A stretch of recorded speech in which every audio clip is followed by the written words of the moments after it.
Welcome to Beyond Bitewings, the business side of dentistry, brought to you by Edwards & Associates PC. Join us as we discuss how to build your dental practice, optimize your income, and plan for your future. This podcast is distributed with the understanding that Edwards & Associates PC is not rendering legal, accounting, or professional advice. Listeners should consult with their business advisors before acting on any of the information that is shared.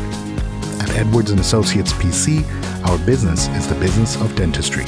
For help or more information, visit our website at enassociates.com.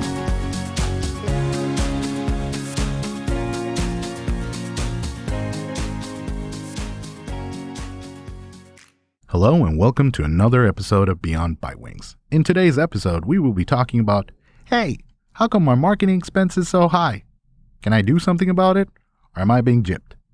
To talk further about this subject matter, we have Eric Hubbard from Pain-Free Dental Marketing, and he also, just like myself, hosts a podcast. It's called Bite-Sized Dental Marketing. They also have great advice and tips for people from this industry. So without further ado, Eric, how's it going? I'm doing so well. Thank you for having me, Ash. I always love it when you're a guest on my podcast twice now. So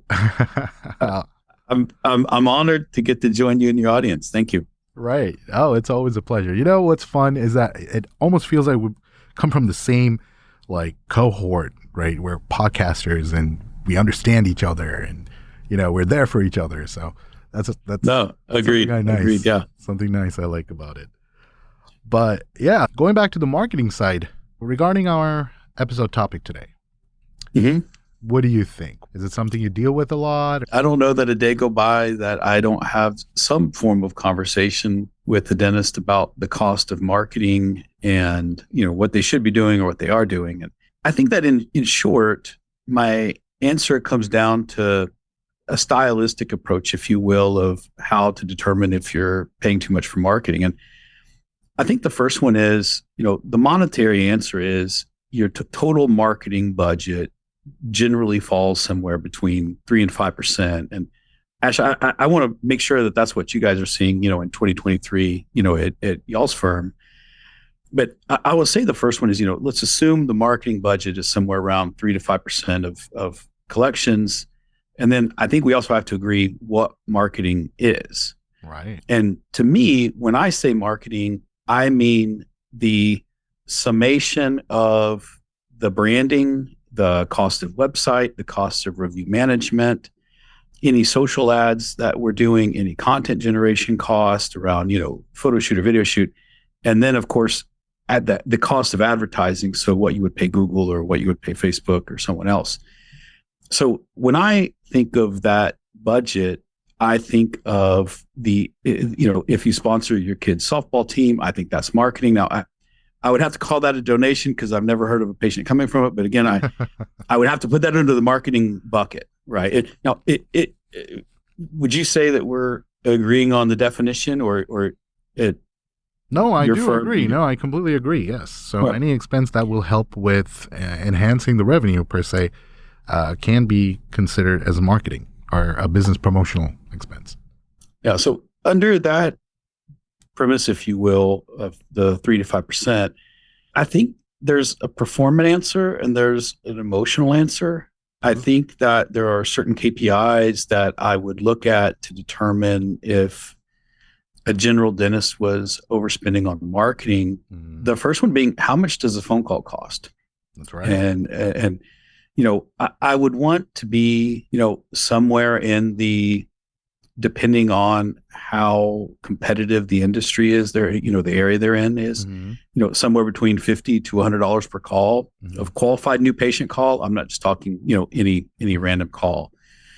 And assuming they close about 30 to 50% of them, mm-hmm. which is below where I personally want it to be, but tends to be about the average, mm-hmm. you can then extrapolate out that a new patient should cost, from $200 to $300. And I think that's probably the key KPI that I think you could look at and say, if my cost per call or my cost per new patient is north of that, mm-hmm. somewhere in the summation of that marketing definition, there's some kind of problem to diagnose. Right. That one Now, singular component of marketing.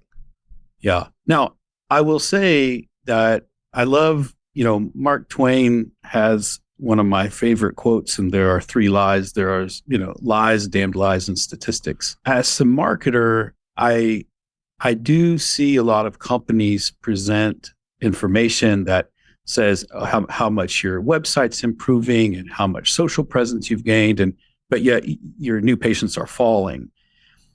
And I do think that there's, truthfully, when I'm engaged in dialogue on how much is my marketing and what's my marketing team doing for me, and this is what they said, and this is what I see, and an SEO company reached out to me and said this, or that.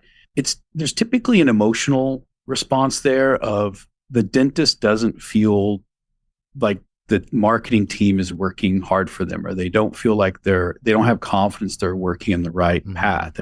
I think if you get there and you don't feel confident in your team, you don't trust what the team is saying to you, you're not getting at a minimum a monthly update of what's going on, a face-to-face, or Zoom, if you will, conversation. I honestly think you're spending too much on marketing. Now, there's no number behind that, but if you can't look at your marketing team and say you believe them and they're consistently meeting with you, I think any amount is too much. I think they need to stay in touch. And we've seen in 2023, and it's been trending this way for several years, but the rise of content being king can't be understated. I think that we as marketers are trying to generate more content, and even look at our podcast, right? Like, right. We're trying to generate more podcasts and to get more exposures and things like that. And a dentist office is the same. They need to be celebrating big cases and taking pictures before and afters and full face and capturing 2 or 3 minutes of the patient talking about their experience. And that needs to be put on the website. That needs to be put on Facebook. That needs to be put on Instagram. So marketing is not this passive thing that a dentist hires and, I'm paying. The days of paying $300 and doing SEO are gone. I don't know what $300 in SEO would buy you today. Probably nothing. And it's really turned into a content game. So to me, the marketing expense today is less around the advertising cost and more around the branding and the connection and the celebration of big treatments, the demonstration of excellence that a dentist does. I think that's where we've seen 2023. And as a function, that's where the money goes, right? The money has shifted from big Google ad spends and big boosted posts to the generation of content and the demonstration of excellence. And, you actually pointed out something interesting there, that no marketing expense is worthwhile if you cannot get some FaceTime, some form of FaceTime about, let's say, once a month with your marketing company. It shouldn't be a passive company. It should be, someone that's valued, right? Or in other words, that marketing company should be valuing you. And that's where you will feel like, the amount that I'm putting in per month is worthwhile because, I'm actually getting to see a person or talk to a person, and go over numbers or go over what needs to change or what needs more attention. Think about that from the opposite perspective, where you're the business and you have to show value to your patients. The things that you're asking for, are you giving your patients those things? The time, that maybe 2-3 minutes of maintaining relationship dentistry, talking to them, not just, turning the wheel. I would say that's marketing also. Marketing to me is this, it's the summation of any patient touch point. The appointment reminders, the way we answer the phone is huge. And yes, it's funny, Andre is actually heading down to Mexico today to talk to some dentists that are in some implant training. And we spent a lot of time building out the the hour and a half presentation that he has to do on education of implant marketing. But it was the little things that separate a good practice from a great practice in marketing. And you've heard that there are no little things in relationships. Or there's no big things. There's a series of little things. And I think the same is true for marketing. It is my belief that once you have a website that is performant, meaning you can go there, it looks good on mobile, it demonstrates your brand. Once you have content out there that highlights some cases you've worked on, some implant cases, some veneer cases, some cosmetics, whatever your passion is, I think the little things become the most important part of marketing. How you answer the phone, how you greet patients when they come in the door, how you make sure that they don't leave anything less than excited. And I think you hit on it. The dentist spending time with them to just listen to them and understand them and empathize with them is, to me, the difference between a good practice and a great practice. Mm-hmm. I can turn marketing on for any practice out there, but the practices who make it part of their culture to really focus on the patient experience are the practices that year over year do better from a performance standpoint.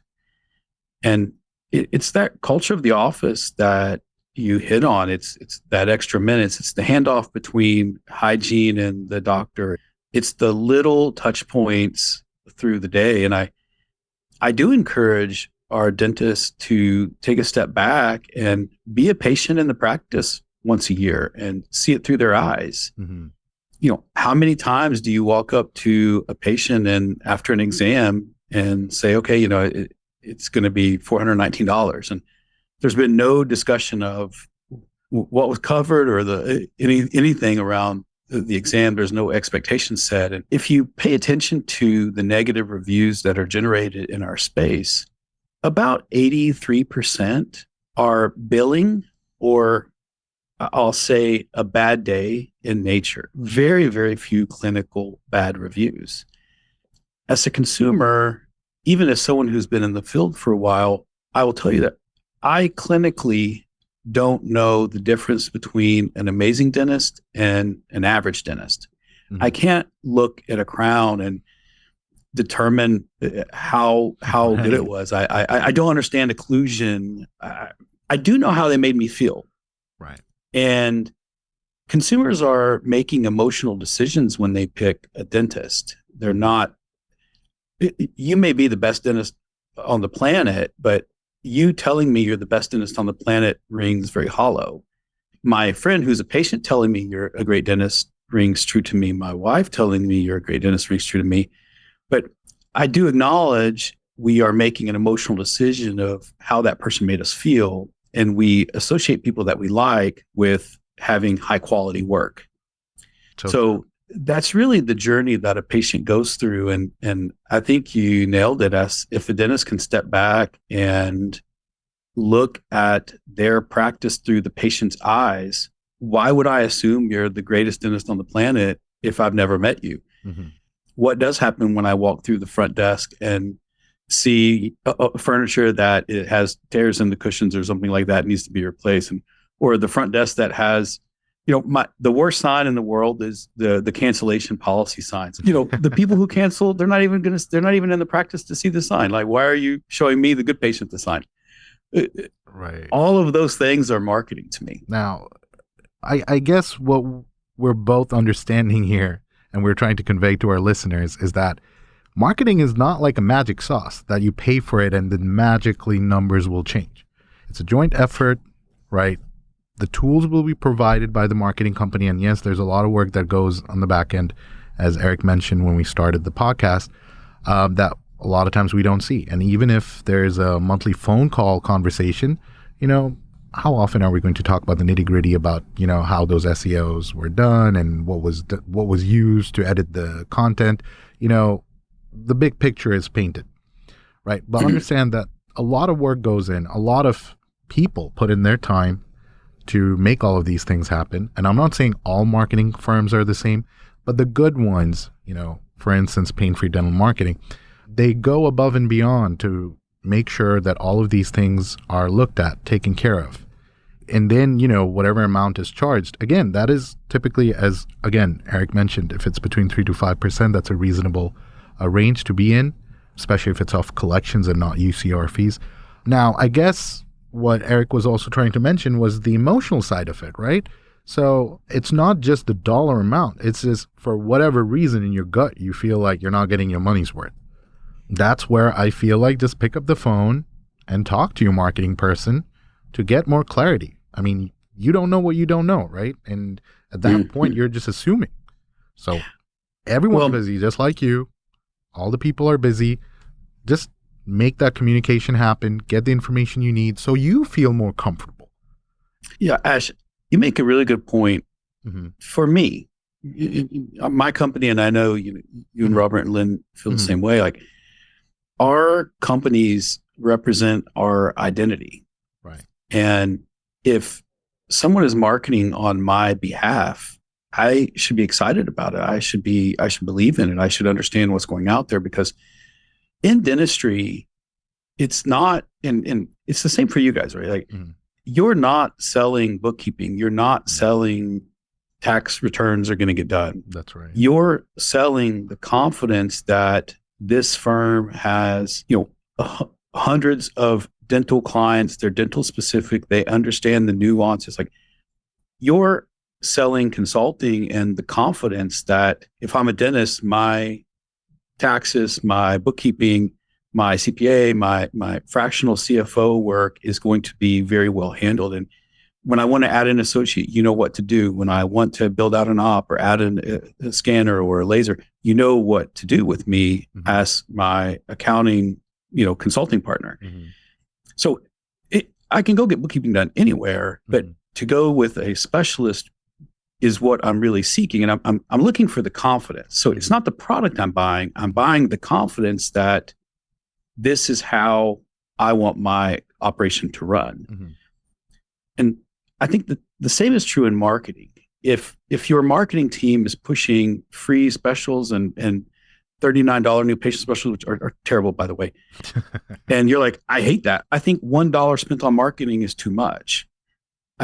The content that's generated for the site, the style of pictures that is generated, the social posts need to reflect your style. And if it doesn't, that's $2 is too much to spend on marketing. And dentists like to say, well, I just want what works. Well, if there's a dirty little secret in dental marketing, it's this. I can't sell a cosmetic case to a patient. I can sell the connection of you and your approach to dentistry and your story of why you became a dentist and other cases you've done in the demonstration excellence to a patient. And then you can sell them the treatment. But a patient is investing in the relationship with the dentist, and they're assuming the level of quality will be there. Now, when you get into the all on fours and all on X's, I admit that this is a little bit different. But for your general dentist, it is a connection that you're selling, because there's any number of ways to replace a tooth. I'm not selling an implant. I'm selling a tooth replacement. I'm unhappy with my smile. And we want a dentist that we connect with. And that's what marketing needs to represent. And that's why I say the emotional side of, you need to have a connection with your marketing team, because they are not just technical building your site. They represent your brand, and part of your identity is certainly wrapped up in your brand if you're a dentist. Absolutely. It should be. Yeah, absolutely. So going back to that connection, very, very important. And now I do understand. I'm not saying that everyone has it from birth. Sometimes, you may not have all the personality, so to speak, to achieve connection instantly, right? But that's when you consult with your professional partners. In this case, if it's your marketing partner, get in touch with him or her, and they may have some suggestions.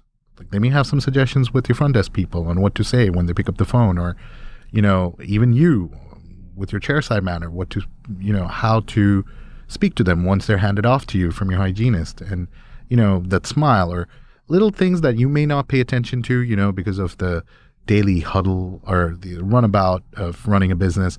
But some of those things may need to be consciously done, and sometimes having someone else tell you, hey, make sure you do this, and then I'm going to follow up with you next month, holding you accountable if you've implemented some of these changes that are recommended, can go a long way. But again, it goes back to it not being like a magic sauce that, once I apply it, numbers will just go up. It needs to be a tag team effort. It needs to be a partnership where, we're all wanting the best for the brand, the business, but it needs to be done together as a team. SEO is the most, as you talk about connections and branding and such, SEO is such a complex term, and the fear mongering that is around of Google's going to shut your site down and your site's not optimized. I mean, if you load Amazon.com into some tools, it's going to look like it's not performant, but of course it's amazing. That's where that Mark Twain quote comes in so powerful, is any marketer can tear any site apart. And SEO is very misunderstood, and there's a lot of fear mongering that goes along. And that's where I think if you have confidence in your marketing team and they're answering your questions and you feel good about the answers, then that they're probably doing a good job. Most of the firms out there are from our friends at Wondrous to there's a handful of others that they do good work, Crimson Media, Studio 808. They're gonna take care of their customers, and they're gonna do what they say and say what they do. So great points, Eric. Really, I mean, we touched upon a lot of things. I feel like we talked about a lot of also what business owners should pay attention to, and what kind of also happens on the back end. But if you had to summarize the whole episode and what we talked about today, what would you have to say for our listeners? I believe the first one is go with your gut. If you have confidence in your team, if you're getting information from them, if you're pushing content to them and you see the marketing happen, you see it on Instagram, you see it on Facebook, you see your website being updated. I see. They're talking to you about calls that are coming in, things like that. To me, you likely have a good firm and they're doing right by you. There. The other one is there's a performance answer. I think depending on the complexity of the competition around you, the area, the type of dentist you're in, some other factors, a call is going to cost between $50 and $100 to generate, which puts the cost per acquisition, if you fall in normal for a new patient, somewhere around $200 to $300 per new patient. So if you look out at your marketing spend and you're spending $5,000 and you're getting 10 new patients, there is a problem somewhere in the marketing, spectrum there. And the last point I want to say, we talked a lot about your brand and the impact of marketing. Apart from SEO being a very complex topic, and it is, no one really understands how Google's ranking and the algorithm changes constantly. And SEOers and marketers have said it's a content game. So your marketing team should be generating content for you on a regular basis, be it case studies, be it before and afters. Your website should be updated. I think, to me, in 2023, that is a good measure of, are they working for me? But I do feel compelled to point out that marketing shouldn't take 6 months or a year or 2 years to see progress. I think within the first 30 days of hiring a firm, you should see activity within 60 days. I think you should be hearing phone calls and people saying, I saw your ad on YouTube. I saw your reel on Instagram. Oh my gosh, I love the case you did, within about 60 days. And with 90 days, if you don't know what you bought, I think it's like having an employee. If in 90 days you don't know and have confidence in your marketing team, I think it's probably not a good team for you. And, my company included, now and again, we'll get an office that just doesn't click. maybe we're trying to be too cute or too funny, and they don't want to be funny, and maybe we're not representing their brand well, and we just don't hit it off. And it's rare, but it happens. If you see the activities are happening, if your KPIs are in alignment, I think you probably have a good marketing team, and it's just stepping up and partnering with them, giving them content to market is the biggest challenge that marketing companies have with practices. I myself included would tell people to wait for about 6 to 8 months. So you're saying as early as 90 days, within 90 days, they should see some kind of a change. Well, let's use a case study. Let's say you're at 20 new patients and your goal is to get to 30 patients a month or 45 new patients a month, right? Depending on, PPO or fee for service. Right. Okay. I'm not going to take you from 20 to 45 in 90 days. There's some level of insanity and seasonality and things there. Right. I am saying that within 30 days, you should see the activity that is occurring. Within 60 days, you should hear anecdotally, I saw the ads. You should feel it's happening. I see. And with 90 days, you should be on your way to the goal. Now, you know as well as I do, and in 2023, I think we've seen our first real September in a few years. That's true.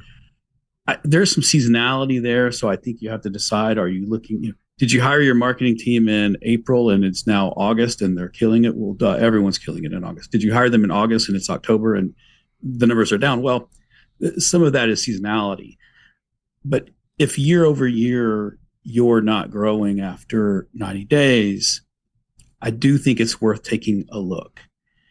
I think that we as marketers and contracts and all these things, we like to play the safe game and say, oh, it's 6 to 8 months. I think that's fine as a measure, but I do believe that within 90 days, you will know what you're buying in your marketing team. Okay. And I'm not saying you're going to be at your goal, but I do believe you should be improving. You should see some movement, basically. Absolutely. Okay. Yeah, absolutely. Okay. And if not, I think you need to reassess what channels are being spent. And that's one of the challenges we get in marketing is dentists will call us and say, well, I want SEO or I want to do Google ads. Well, that's like me walking into a practice and saying, I want 3 surface filling on number 6. Like that may be a terrible idea. In fact, it probably is. A different practice, how long the practice has been established, the age of the dentist, how many patients they're seeing, how far they're scheduling out patients, how much competition is in the area. While it's easy to say a practice is a practice is a practice, they're all very, very unique in the approach. So coupled with that, we are seeing a loss of effectiveness in Google Ads as in, over the years. And part of that is as consolidation happened and private equity comes in, there's more competition. And the other part is consumer behaviors. They're likely to skip through that. So I do think within 90 days, you should see progress or you should start to ask the hard questions. Now, I do have a question for you, Ash. I know you're plugged in and we have, I don't know how many accounts our company share, but a ton. I hear your name all the time. Are you seeing September of 2023? Are you seeing 2023 fall into the old pre-COVID patterns of busy July and August, slow Septembers? I see. Well, we are recording in September, and I know we typically take some time to publish our episodes, so just to let our listeners know. So because we're still in September, I don't have the numbers from my clients yet to look at the September, the production report to tell you. But for the ones that we have access to their software, it did look better. I know August kind of scared them a little bit, but September definitely looks a little bit better. But then I've had a few clients that was expecting a better turnout, but it wasn't as good, and they're expecting, is it because student loan payments are going to start again from October, and people are just penny pinching right now. So again, up for debate, not sure, but I can't say I'm seeing the same thing across the board. Now, again, with some stipulation that I haven't looked at all my clients' numbers yet. Like I said, we're still in September. I'll probably have a better answer for you next month. I hope I can come back and chat next month then. I mean, we stay in touch, so I'll let you know. All right, buddy. Well, thanks so much for having me on. I very honored, and I had lunch with Robert the other day, and it's amazing what you guys have built, and the ADCPA, and any client I have that partners with you guys just says amazing things as to the confidence they have around the bookkeeping and the tax. And the thing for me that I always find the most interesting is just being plugged into the industry. I don't think it can be oversold how important that is. And, but I love the work you guys do. Right. Oh, thank you. We certainly appreciate it. And we certainly appreciate our partnership. And we hear the same thing about you guys too at Pain-Free Dental Marketing. So that's part of the reason why, honestly, I decided to do this episode, because sometimes, just like you, I sometimes get to ask that question, and me being a numbers guy, the accountant, I kind of toss, benchmark numbers and this and that. But, on the bigger spectrum, I'm like, there's more that needs to be told, and I do not have the information. So I figured, this episode would be a great platform, great way to kind of share that information with our listeners and our clients. Yeah, thanks for having me. Right. So thank you. Thanks for listening today. Be sure to subscribe to Beyond Bitewings on your favorite podcast platform. For more information, you can follow us on Facebook, Twitter, and LinkedIn, or reach out to us on our website. You can also shoot us an email at info@eandassociates.com.